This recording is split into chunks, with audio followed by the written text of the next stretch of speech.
एक शिव बाबा, दूसरा नको। परंतु बाबा तो उससे साकार निराकार मेल, इसे ही कहा जाता है।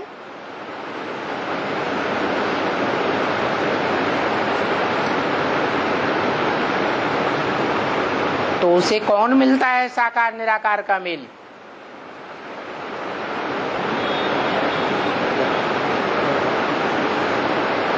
है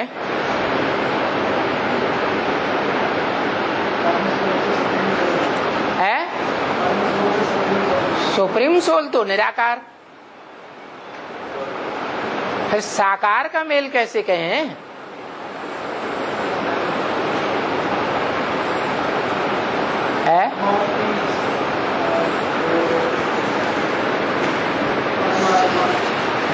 बोला इदं शरीरं कौन्तेय क्षेत्रम् इत्यभिधीयते। हे कुंती पुत्र अर्जुन, ये जो शरीर है तेरा, यही धर्म क्षेत्र है, यही कर्म क्षेत्र है, यही युद्ध क्षेत्र है।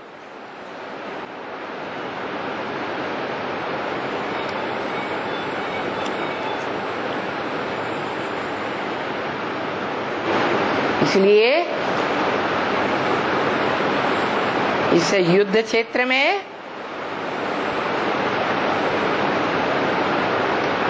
सारी दुनिया को स्वाहा होना है।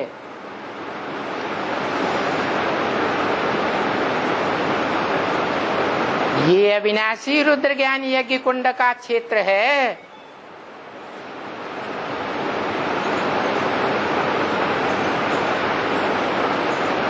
इस यज्ञ का नाम क्या है? अविनाशी रुद्र ज्ञान यज्ञ।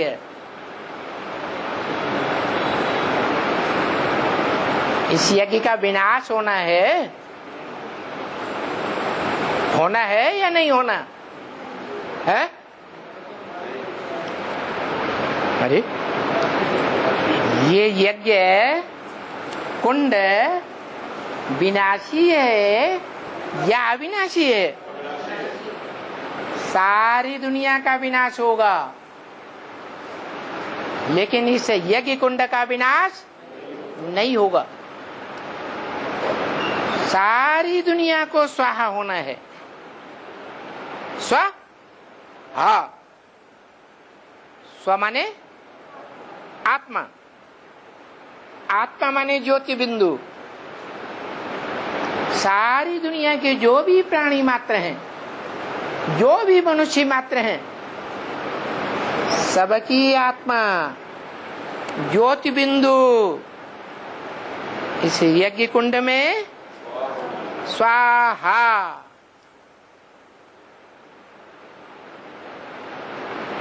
जो झाड़ के चित्र में ऊपर दिखाया, कौन बैठा हुआ है? शंकर का नग्न रूप निराकार बैठा हुआ है।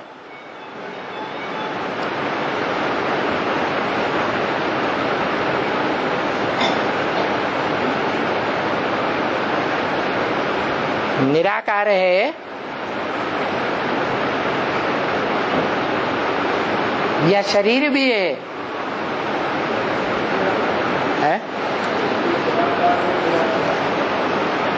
निराकार है या साकार भी है? साकार भी है। फिर झाड़ के चित्र में नंगा क्यों दिखाया? साकार तो है, शरीर तो है, लेकिन शरीर और शरीर की इंद्रियां निराकारी स्टेज में है। इंद्रियां जैसे है ही नहीं, जिसको कहा जाता है देखते हुए नहीं देखना, सुनते हुए नहीं सुनना। ऐसे ही कोई भी ज्ञानेंद्रिय हो या कोई भी कर्मेंद्रिय हो, उस कर्मेंद्रिय से कर्म करते हुए भी जैसे कर्म नहीं किया, कर्म का फल मिल ही नहीं सकता। क्योंकि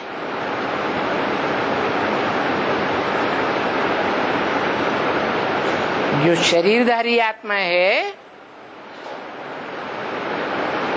वो भोगी की स्टेज में है या अभोक्ता की स्टेज में है? अभोक्ता की स्टेज।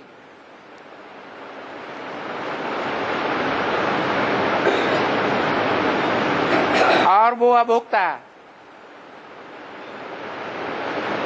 जब तक संगम युग कायम रहेगा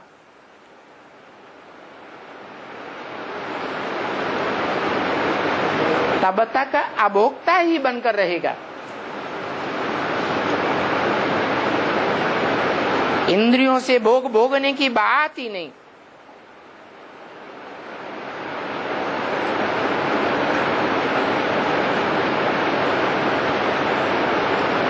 स्वयं भी अभोक्ता और नंबर बार दूसरी आत्माओं को भी उस स्टेज में धारण कराता है या नहीं कराता?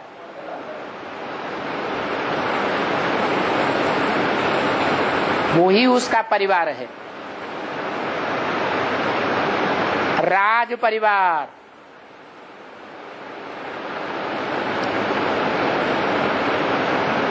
राजाई प्राप्त करने वालों का परिवार। कितनी आत्माओं का परिवार है?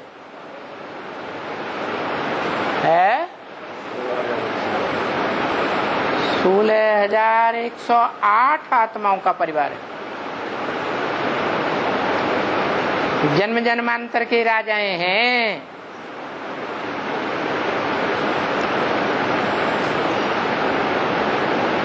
जिन्होंने भगवान से राजयोग सीखा है।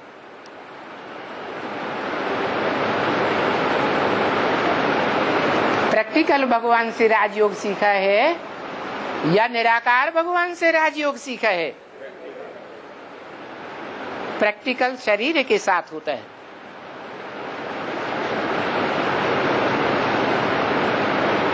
शरीर की इंद्रियों के साथ होता है। 16,000 का क्या गायन है शास्त्रों में?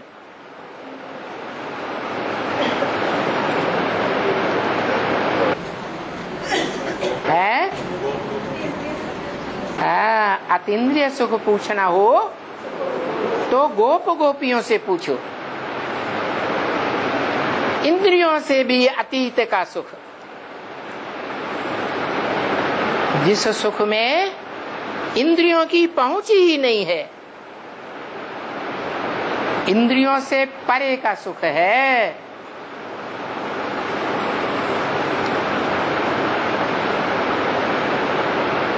इंद्रियां कितनी है?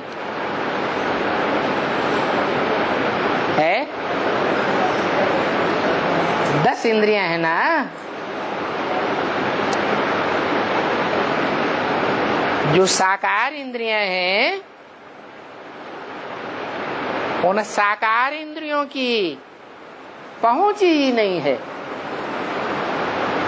उस स्टेज में, जिसे अतीन्द्रिय सुख की स्टेज कहा जाता है। वो इंद्रियों से अतीत का सुख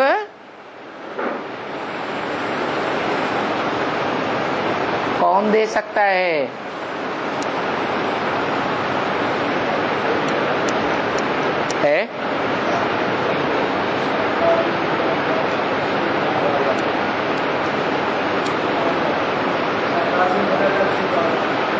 इंद्रियों वाला दे सकता है या जिसको इंद्रियां हैं ही नहीं वो दे सकता है? जिसको इंद्रियां नहीं है वो दे सकता है। इंद्रियां हैं फिर भी इंद्रियों के सुख को अनुभव करने वाला नहीं। ऐसी मन बुद्धि की स्टेज बनाए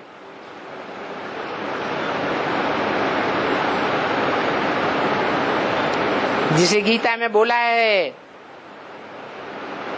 पक्का कर्मयोग, कर्म इंद्रियों से कर्म करे, लेकिन मन बुद्धि की स्टेज, मन बुद्धि रूपी जो ज्योति बिंदु आत्मा है, उसकी स्टेज इतनी ऊंची रहे, ऊंची स्टेज में रहे कि नीचे की इंद्रियों में जा ही न सके। इंद्रियां नीचे हैं और मन बुद्धि ऊपर है।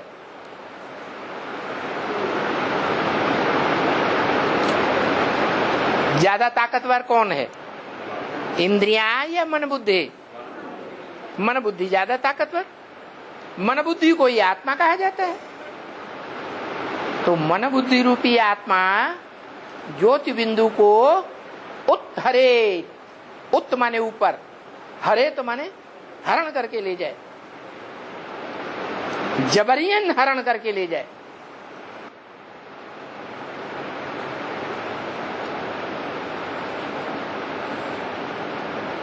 वो आत्मा 63 जन्म की आदि है, इंद्रियों का सुख भोगने की।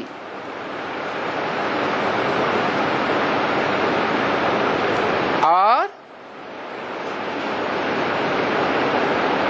कर्म इंद्रियों का सुख भोगने की।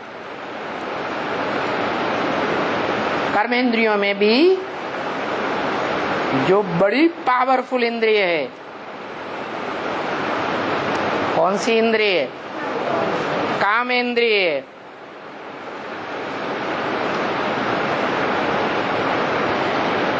जिसे भस्म करने का श्रेय शास्त्रों में किसको मिला हुआ है?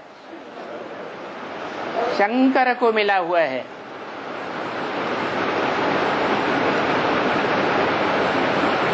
जो शिव समान निराकारी स्टेज को धारण करता है।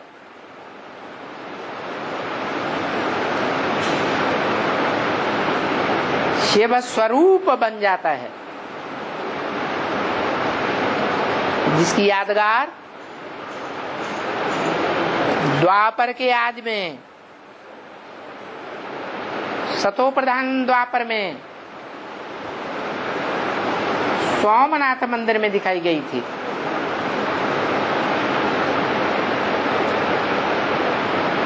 वो यादगार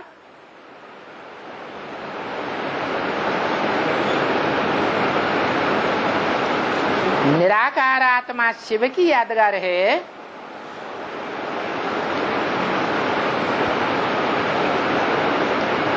निवृत्त रहने वाली आत्मा की यादगार है या सदा प्रवृत्त रहने वाली आत्मा की यादगार है?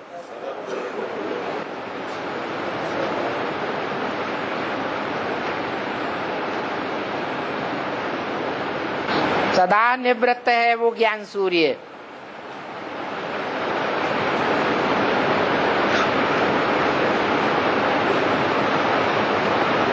जो ज्ञान सागर में मुकर्रर रूप से प्रवेश करता है।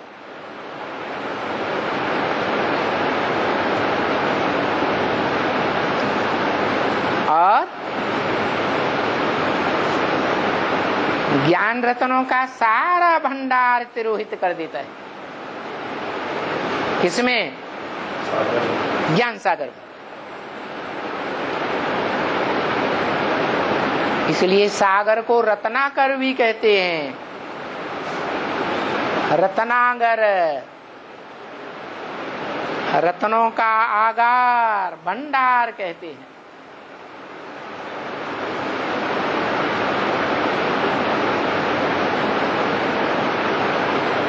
उस ज्ञान सागर को ही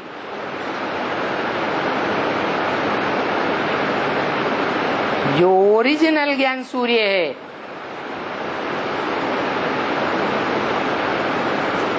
वो सूर्य का टाइटल देते हैं, जिससे सूर्यवंश की पैदाइश होती है।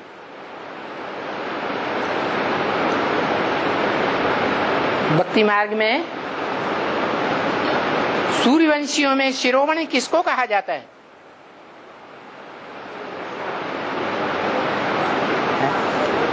अरे कोई आत्मा है जो भक्ति मार्ग में सूर्यवंशियों में शिरोमणि गाई जाती है, राम। शास्त्रों में जो भी नाम है वो काम के आधार पर है। तो सूर्यवंश का शिरोमणि जो राम है वो क्या विशेष काम करता है? जो नाम राम पढ़ता है,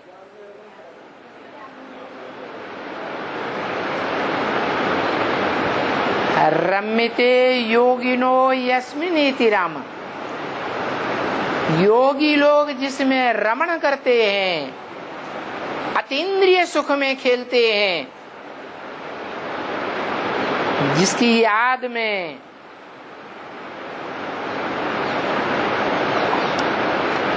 उसे राम कहा जाता है।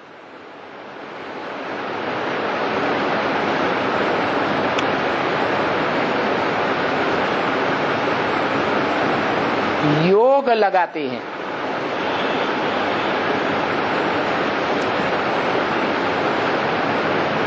जो बोला है बाप को याद करो, घर को याद करो, स्वर्ग को याद करो। एक को याद करें या तीन तीन को याद करें? है कहते तो यही है, एक शिव बाबा दूसरा न कोई। तो ये तीन तीन कहां से आ गए? है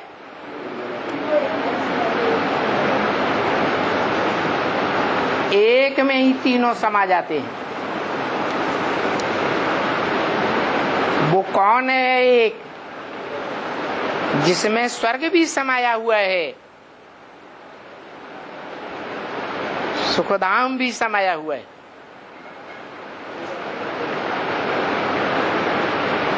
शांति धाम घर भी समाया हुआ है, क्योंकि आत्माएं अपनी ओरिजिनल स्थिति में है ही शांत स्वरूप। और वो सभी मनुष्य आत्माओं का बाप भी है। जिस मनुष्य आत्माओं के बाप में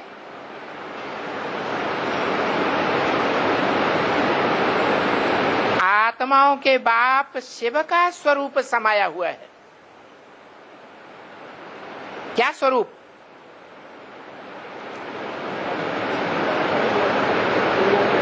क्या स्वरूप समाया हुआ है? अरे शिव का क्या स्वरूप है? ज्योति बिंदु निराकार, जिसे गीता में कहा अणु अणियांसम। अणु से भी अनुरूप है, अति सूक्ष्म है।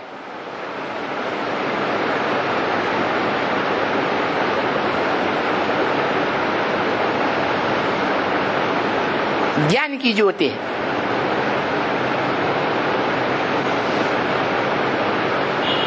वो शिव का स्वरूप उसमें समाया हुआ है। जो बोला है तुम मुझे जितना याद करते हो उतना मैं तुम्हारे साथ हूं। क्या कहा? किसने कहा है? शिव बाप ने कहा कि तुम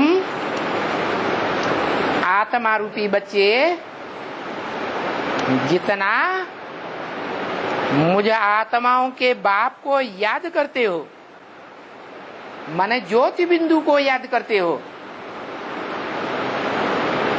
उतना मैं सुप्रीम सोल बाप तुम्हारे साथ हूं।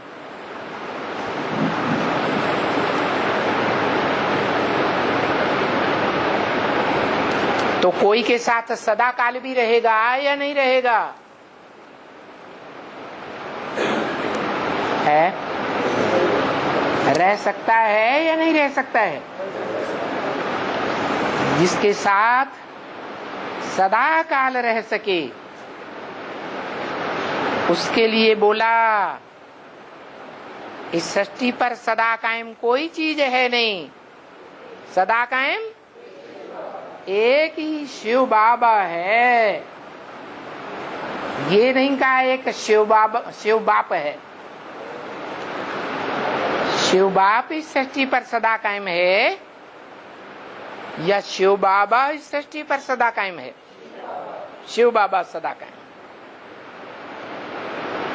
महाविनाश महामृत्यु के समय भी कायम रहेगा, रहता है या नहीं रहता है? रहता है।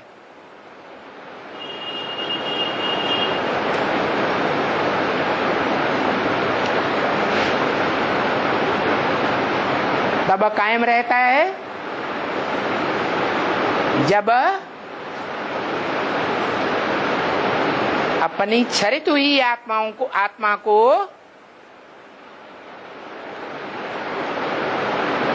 प्रैक्टिस के द्वारा, बार बार अभ्यास के द्वारा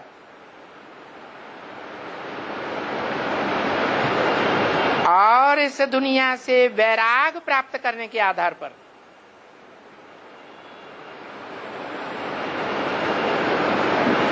निरंतर स्थिर हो जाता है।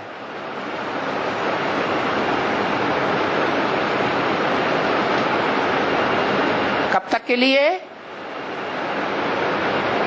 जब तक प्राणी मात्र की आत्माएं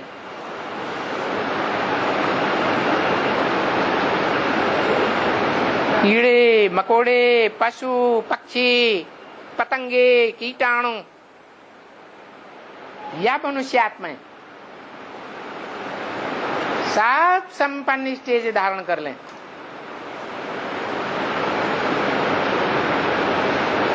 तो संपन्न हुई आत्माओं को 5 तत्वों का पुतला भी कैसा चाहिए? सत्व प्रधान चाहिए, संपन्न पुतला चाहिए या रजो प्रधान तमो प्रधान चाहिए?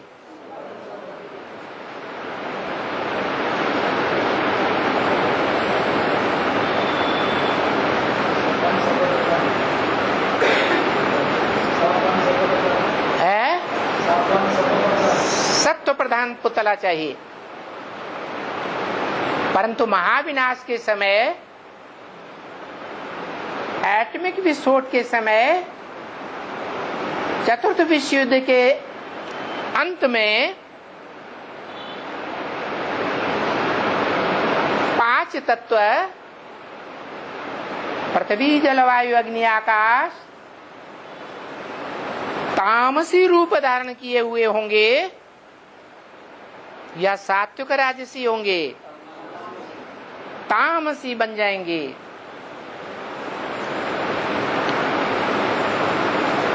कौन इनको तामसी बनाता है?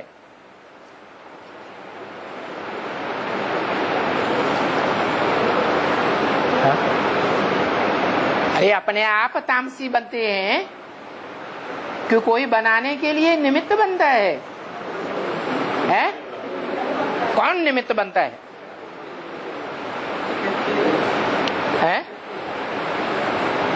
कौन?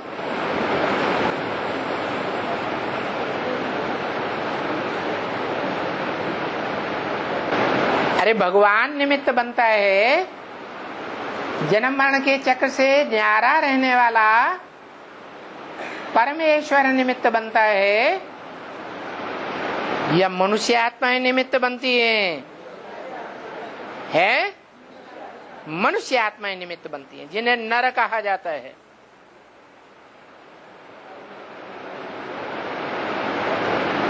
तो नर 5 तत्वों को तामसी बनाता है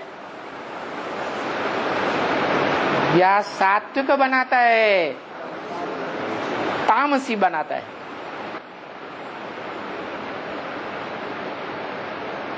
परंतु वो ही नर जब राजयोग के अभ्यास से नारायण बन जाता है, क्या बन जाता है? नारायण माने नार माने ज्ञान जल, आयन माने घर, जिसका ज्ञान जल में ही सदा घर है। वो ज्ञान जल के बाहर कभी रहता ही नहीं। सोते जागते कोई भी कर्म करते करते उस आत्मा में ज्ञान समाया हुआ होता है या ज्ञान का अंधकार समाया हुआ होता है। तो ऐसी आत्मा जो अव्वल नंबर में नर से नारायण बनती है,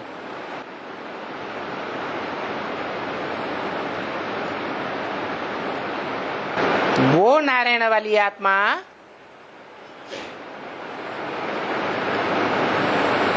अतीन्द्रिय सुख के वाइब्रेशन से मनुष्य सृष्टि के पहले पत्तों को जन्म देती है।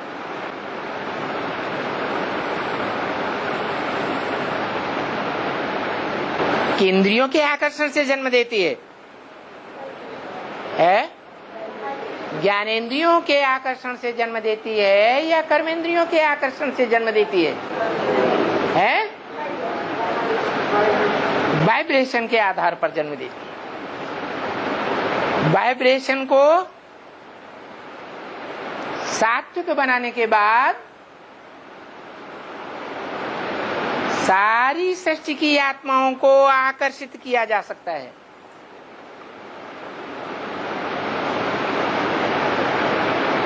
प्रैक्टिकल में देखें, अब तक की 3 प्रकार के ब्राह्मणों की संगठन की दुनिया तैयार हुई। ज्ञान यज्ञ के आदि में ओम मंडली तैयार हुई, ब्राह्मणों की दुनिया बनी ना। दूसरी दुनिया 1947 में ब्रह्मा कुमारी ईश्वरी विश्वविद्यालय के नाम से तैयार हुई, ब्राह्मणों की दुनिया बनी ना। 1976 में है ब्रह्मा कुमारी विद्यालय का नाम बदल करके क्या पड़ गया?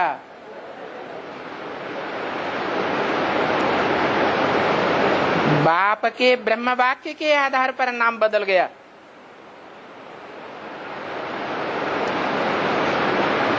और बोल दिया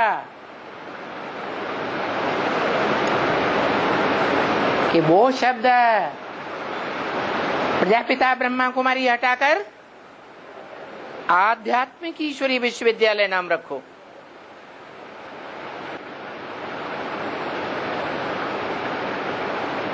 इतना ही नहीं, आगे बोला फिर सभी सेंटर्स पर लिखना पड़ेगा आध्यात्मिक ईश्वरीय विश्वविद्यालय। ओम मंडली खलास, ब्रह्मा कुमारी विद्यालय सब खलास।